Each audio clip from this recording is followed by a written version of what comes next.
we are asking you to cut down to the absolute minimum the use of electricity for heating and for other purposes in your homes. Beware.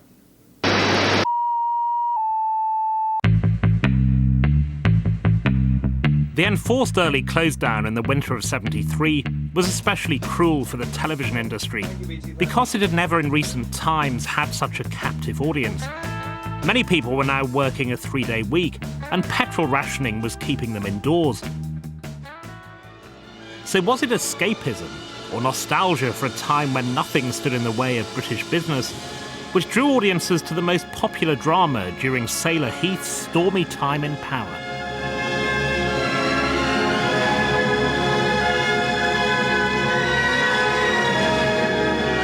It had probably one of the best and most memorable theme tunes, I think, ever. And you hear those sort of opening chords, and it just draws you in and makes you feel like you're going to have a real treat.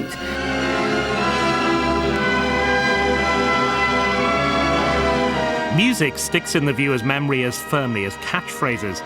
This theme had no connection with either Britain or the sea or the 70s. It was written by the Armenian composer Aram Khachaturian for a 1956 ballet, but it soon created waves of recognition. Absolutely superb piece of music. I mean, I do think that great sig tunes count for a lot, and I think it had one of the greatest sig tunes of all time.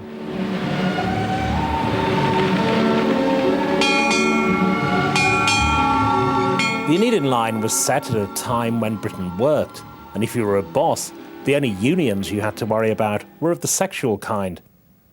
Peter Gilmore was the ruthless ship owner who had married a woman purely to get his hands on her daddy's boat. You're marrying her for the ship? You cannot be serious, James. Oh, he's mad. He's quite mad. He's taken leave of his senses. Oh, James, you simpleton. I see no humour in the situation. It's as valid a reason as any for contracting an alliance. This story of shipping had begun on the buses. The writer who had the idea, Cyril Abraham, was a driver in Liverpool. Blast the sun wind! For the series, he stayed in the local port, but went back 100 years. The show stayed afloat for a decade. One of the reasons it lasted so long was that it had such a marvellous combination of everything. It had the ships, it had the adventure, but it also had an incredibly strong family line. It had all the characters that people got to know and love and followed them through with marriages, births, deaths and so on.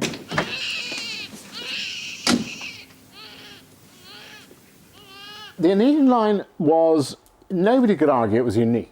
It was one of a number of programmes which around the latter part of the 60s, early part of the 70s, were hugely popular in Britain. They were dramas built around businesses of one sort or another, and usually built around families, and more often than not built around families in business. The contemporary concern with industrial relations was tackled in several drama series in the early 70s, including The Brothers, which was set in a family-run haulage firm. How about a resumption of work before we start? Well, we want assurances first. Oh, we do we? Although their stories were set in the past, union issues were never a closed shop to Aeneid-line scriptwriters. I gave you fair warning, Hoskins. Warning, Captain? Twice, and you've taken no heed. I don't know what you're talking about, Captain. Maybe this will revive your memory. Seen today, the Aeneid line tells us not only about the methods of Victorian shipping businesses, but also about how television drama worked in the 1970s. It was a time when colour was fairly new and when series were being shot on film as well as in studios. I think pre the early 70s, most things were done in studio. And so again, you felt like you were getting a real treat because, you know, suddenly these vistas were opening up to you and you were seeing something that looked good, that was more filmic. Plus also then obviously the intimate scenes which were studio built in the interior of the ship and in the offices. But the exterior footage of a vessel cresting the waves was extremely limited and became suspiciously familiar over the 91 episodes, cutting to studio sets with walls and doors which moved as if they were at sea. In the studios, you had to reproduce rolling ships and all that stuff. And of course, nobody wanted the job of moving these great platforms with us all stood on them. So we had to had to do all this rubbish. So embarrassing. They were outrageous stories, rather unbelievable in a way. When we made do, for instance, at the River Dart, that was the Amazon basin or something, to shove a couple of palm trees in front of the camera and all that sort of stuff. Very inventive they were. Dugout canoes going up the Amazon too. Yes. Got all the waiters from London, from Soho up the river there, pretending to be natives and things. While the series may not have been geographically or ethnically realistic, the show was perhaps politically more recognisable than it ever intended. In a Britain on the edge of bankruptcy, in which heat, light and jobs had come to seem like luxuries, the drama's depiction of a poverty-stricken working class at the mercy of ruthless and probably useless robber barons was not necessarily escapism. I think the programme's appeal was really the fact that it was about very obviously real people who were going through the hardships of the times, and make no mistake, the average family did live under considerable hardships in Victorian times. As Mr. Heath fought the unions, the series quietly championed worker protection. The evil Enidin furiously resisted the namby-pamby regulation of Mr. Plimsoll with his newfangled devices for measuring whether ships might drown their crews.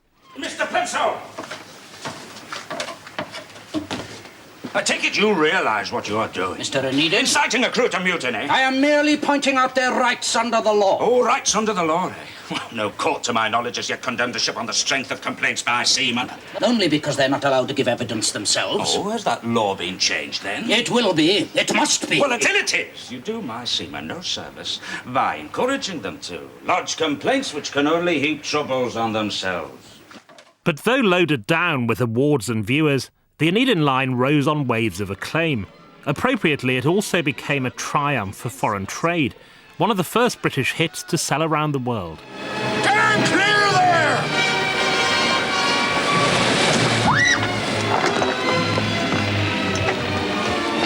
Throw me a line. You saved my life. Within a few years, Mrs. Thatcher would be calling for a return to Victorian values. The Enidin line, which had shown what in business those values might mean, could not survive her, finishing in 1980, the year after her administration began. However, the Enidin line also represented the beginning of the end of a certain kind of TV drama. The medium's own Mr. Plimsolls would no longer tolerate the heavy load placed on studio-built interiors. Drama was going to have to become more like film and push the boat out.